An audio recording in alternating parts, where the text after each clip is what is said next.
নমস্কাৰ। মই ডক্টৰ গীতা বৰুৱা নাথ, কবীৰ নাথৰ মাতৃ। ভগৱানৰ আশীৰ্বাদত, ৰাইজৰ আশীৰ্বাদত কবীৰে বিশ্ব দৰবাৰত ইণ্টাৰনেশ্যনেল ফুটবল টেলেণ্টত ফিচাৰ হ'বলৈ সক্ষম হ'ল আৰু সদৌ 7 সাগৰ পাৰ হৈ স্পেইনৰ পৰা আপোনালোকক এই সুখৰ খবৰ জনাবলৈ পাই খুব আনন্দিত হৈছোঁ।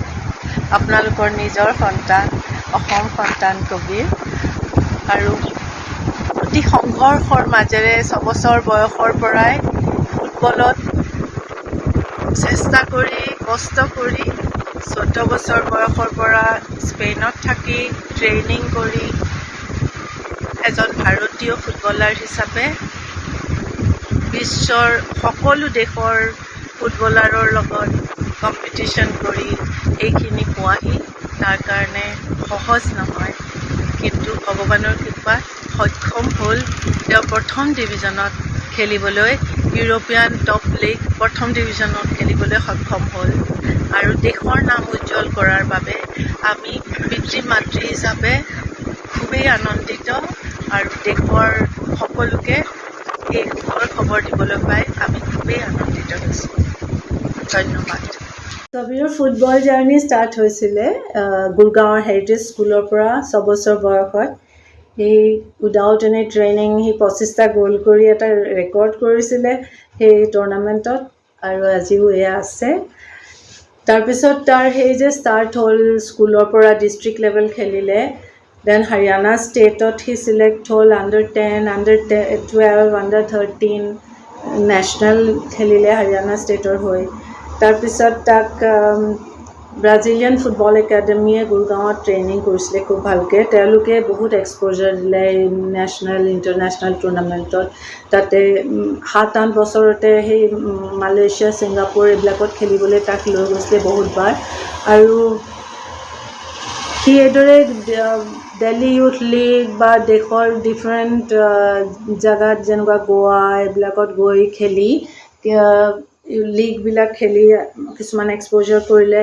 তাৰপিছত তাক under-17 ইণ্ডিয়া টীমত চিলেক্ট কৰিলে ৱৰ্ল্ড কাপৰ কাৰণে। সেয়া জাৰ্মানীত গৈ ট্ৰেইনিঙো কৰিলে, কিন্তু ইঞ্জুৰিৰ কাৰণে খেলিব নোৱাৰিলে আনফৰ্চুনেটলি। যেতিয়া সি 13 বছৰ আছিলে তেতিয়া FCB স্কুলে গুৰগাঁৱৰ পৰা তাক ইণ্ডিয়া ৰিপ্ৰেজেণ্ট কৰিবলৈ বাৰ্চিলোনা লৈ গৈছিলে, আৰু সেই টুৰ্ণামেণ্টত হৈছিলে কেম্প নু, যিটো মেইন ষ্টেডিয়াম বাৰ্চিলোনাৰ। তাত টুৰ্ণামেণ্টত সি ফৰ্চুনেটলি 7টা গ'ল কৰি টপ স্ক'ৰাৰ হ'ল, আৰু লগে লগে তাক বহুতকেইটা একাডেমীয়ে এপ্ৰ'চ কৰিলে, তাক চিলেক্ট কৰিলে খেলিবলৈ। লগে লগে দেউতাক তাৰ সদায় লগতে থাকে যেতিয়াই সি য'ত যায় প্ৰত্যেক টুৰ্ণামেণ্টত, গতিকে ডিচিশ্যন ল'বলৈ সক্ষম হ'ল। কিন্তু আমাৰ কাৰণে, আমি দুজনেই ডক্টৰ, আমাৰ কাৰণে এটা ল'ৰা হঠাতে ইমান দূৰ দেশৰ পৰা পঠাই দিয়া প্ৰফেশ্যনেল ফুটবলাৰ হ'বলৈ 14 বছৰ বয়সত বহুত কঠিন ডিচিশ্যন আছিলে। কিন্তু কবীৰে দেউতাকক এটা কথা ক'লে সেই সময়ত ষ্টেডিয়ামত থিয় হৈ, papa, opportunity comes once and you have to grab it. I will never let you down. তুমি আজি মোক ছাপোৰ্ট কৰা, মই দেশৰ কাৰণে খেলি ইণ্টাৰনেশ্যনেল লেভেলত প্ৰফেশ্যনেল ফুটবলাৰ হৈ দেশৰ নাম উজ্জ্বল কৰি তোমাক দেখাম। আৰু আজি সি সেই প্ৰতিজ্ঞা পূৰা কৰিলে। ইউৰোপীয়ান লীগত, ফাৰ্ষ্ট ডিভিজন লীগত খুব ভাল প্ৰদৰ্শন কৰি সুখ্যাতি অৰ্জন কৰি দেশৰ নাম উজ্জ্বল কৰাৰ লগতে সি সেইদিনা 14 বছৰ বয়সত যিটো তাৰ সপোন ৰচিছিলে সেয়া আজি পূৰা কৰিবলৈ সক্ষম হ'ল।